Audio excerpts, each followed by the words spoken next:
Hi and welcome everyone. We are live here at the airport, and as many of you know, I'm getting ready for the trip to ECETI and just connecting in with everyone here. I'd like to know what's your number one consciousness question, or what's the number one question you have about consciousness and awareness.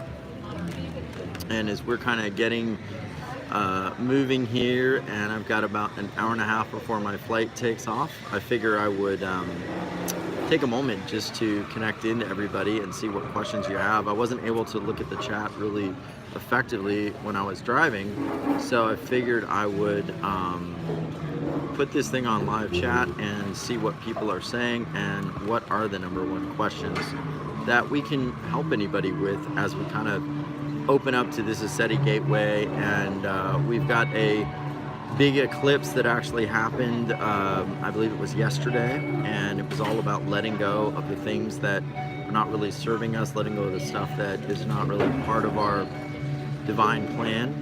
And so I'd like to ask all of you, what is something that you have let go of recently, or that you'd like to let go of? And anytime you watch this video, what we can do is we can actually hold the space that in this portal and in this space that I'm in, that we create some space for you to start to let go of that and know that you're worthy, know that you matter, and know that you can have a very different reality no matter what's going on around you. One of the things that I've been really plugging into a lot, especially as I get ready for ECETI, but also as I look forward in my own life, is to like, where am I going? What am I doing? What's the greater mission to the work? Is legacy. What's the legacy that's gonna be there when I'm no longer doing eWealth Revolution calls, or I'm no longer even on this planet? Is there a 100-year, a 500-year legacy to the work that I'm putting out in the world? And that's led me to some interesting questions, namely, how do I actually do more that reveals more of sort of the energetic truth about the whole journey from getting out of the energetic lack of flow to moving into what's your earth mission, and then moving into realigning with the flow that's already here and creating new flows for people. How do you do that? Because as an organization, one of the things eWealth Revolution's been able to do is grow and bring many people into our world. Hey Jennifer, good to connect with you here at the airport. Figured I'd do a little quick Q&A. All right, so one person, everyone's asking this, do you plan on live streaming during the designated watch time at ECETI? I don't know if I can, if they let me, but the other thing is, I don't really know how good it's gonna show up, because I think a lot of the things that we are gonna see perhaps are gonna be with more of a night vision or higher powered type of devices than a simple phone. But I'll probably be live streaming. I don't think much is gonna show because it's like dark, but I'll be live streaming different things, and I'm hoping that maybe we get to do some cool things like hikes and stuff like that. So we'll see, but I'll do whatever I can, obviously, and kind of capture the moment and the event as much as I can. So this all has kind of led me to think about, like, what is the legacy of eWealth? What's even bigger than that? What's my legacy as a soul, and where am I going? And so one of the things that I've been really thinking about is, how do we take people through that whole process that I went through, of not just getting past the pain or the frustration or the pebble in your shoe that's keeping you from feeling like you can move forward, but then how do you actually align with that earth mission in your own unique way? And a lot of the challenges that have come when I teach that type of stuff, everybody thinks, oh, well, I'm going to do what you do. Well, there are people that aren't wanting to do what I do, right? I mean, not everybody wants to do what I do. In fact, to be honest, if I could not have to be in front of the seminars and stuff as much as I am, I would probably prefer it. I'm actually more of a person that doesn't want to be in front of the camera or in front of live audiences a lot. I mean, there's times I do, but I actually enjoy creating and making and thinking and designing things, and then understanding the world through paradigms and creating new paradigms.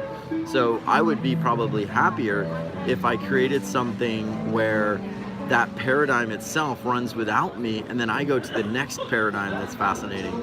So I'm a little bit more of like an architect, designer of reality constructs that shift the planet. That's really more of what I am most happy doing, with a little bit of like being out there as a messenger. So you don't want to actually look at your life plan and say, okay, you know, I like this thing that someone's doing, I'm going to do exactly what they're doing, or that's the only option to me. You've got to first understand, what are your strengths? What are you really passionate about? What would you live for? What would you die for? What would you take a stand for? What are the things that you say, you know, I absolutely can't allow that to happen on the planet. I absolutely can't allow humans to suffer, or humans' consciousness to be limited. And when you start to really take a stand and say, this is what I believe in, this is what I care about, this is what matters to me, you take that stand, your world starts to organize itself around what's really most important to you. And then you start to say, okay, am I living that stand? And who are the people that are actually communicating that to the world and doing things with it? How do I align with that? How do I align my time, my energy, my abundance with that? And you'll start to actually see that more things come forward for you.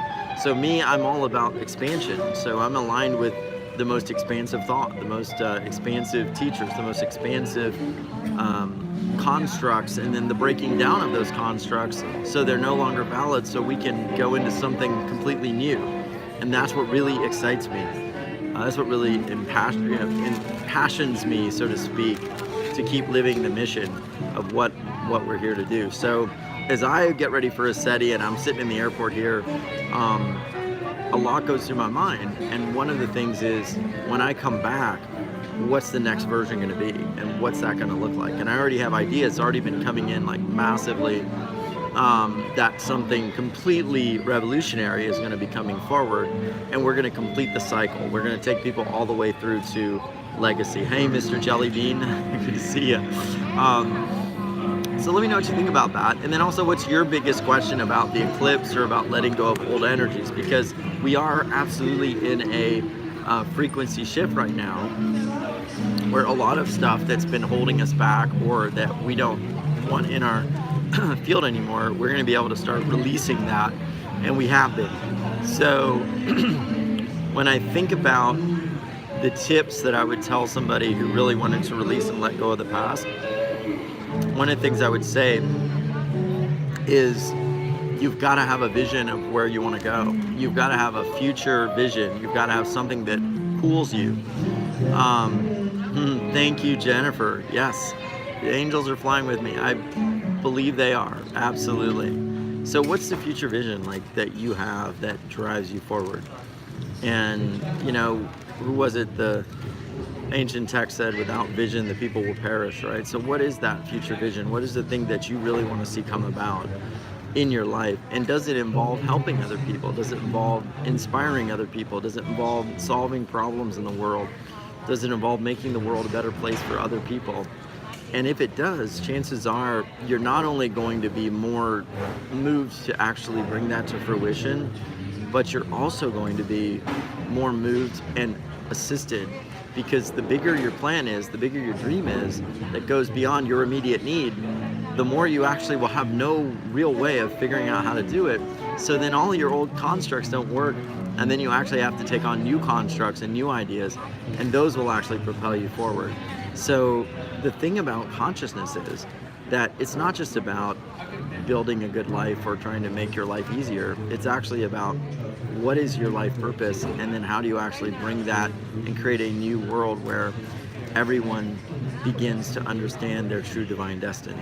And that to me is all about getting really clear on what that future vision is. So as I'm getting ready for my trip, I'm getting ready on the plane, I'm already kind of thinking, I'm sitting here thinking about, I wanted to share this with you, I'm thinking about, like, when I land, like, what do I really want to begin to feel, or what do I want to be looking for when I get there? Like, what's the energetic experience that I'd like to start to draw to me?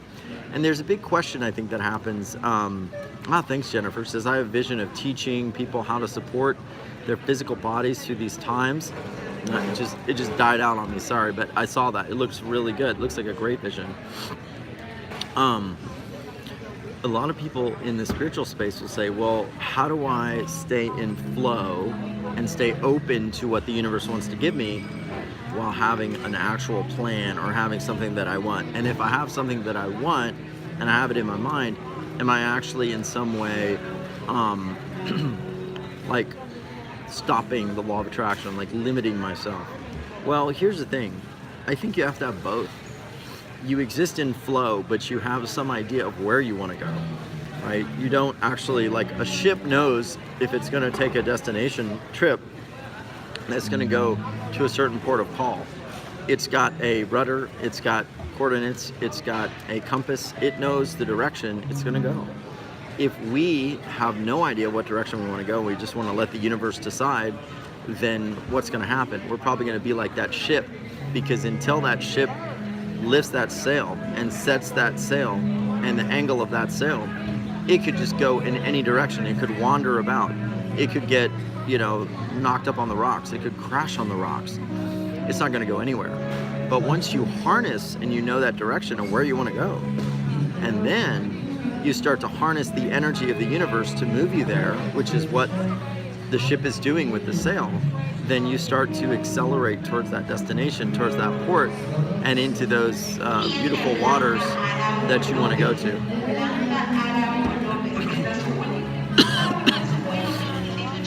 And I want to talk about this in light of, some of the things that, there's a lot of noise here, sorry guys.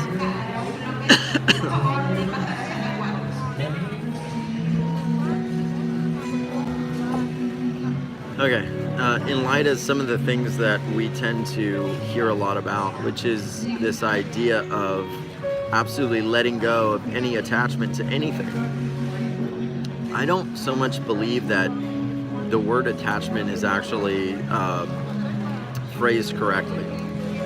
I have an attachment, I have an idea of how I would love my kids to be happy in their life. I have an attachment to my employees happy. I have an attachment to a certain quality that I want to see in the things that I do and the things I put out in the world.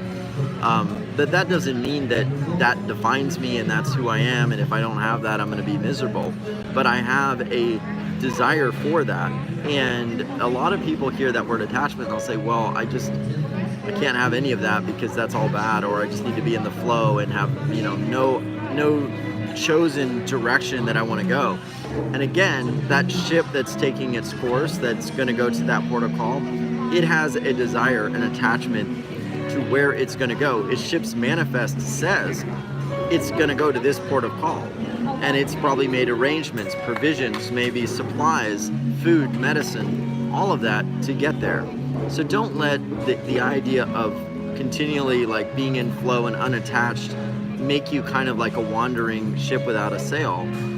Decide what's in your heart, feel into that, be clear on who you are, what you want to experience, what matters to you, what's your stand, what do you want to represent, what's your destiny, what does your life represent, and then go forward to bring that out and live that. Because once you know what that is, then the universe actually knows what to do with you. Then it's so easy for the universe to start bringing you new ideas, new possibilities, new people, everything will just start flowing because you know who you are and what you want to be and what you want to do.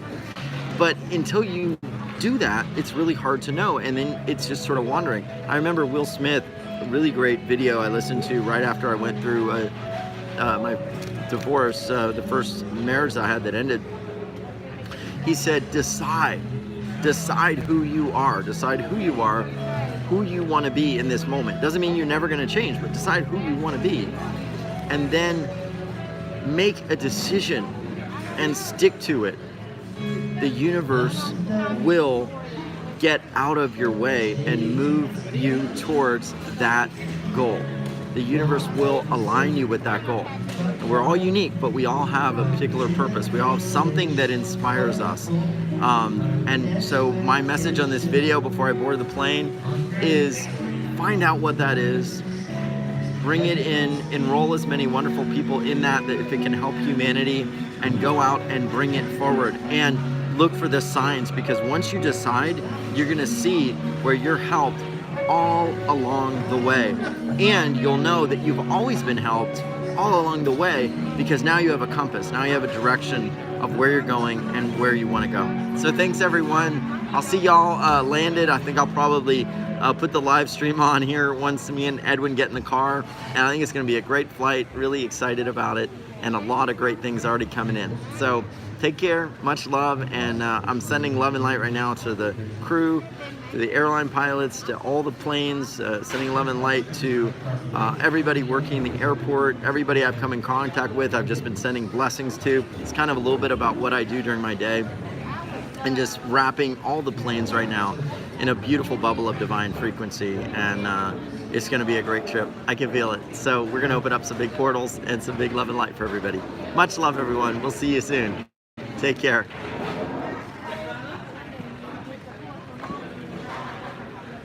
How do I turn it off? I have no idea. Oh, there we go.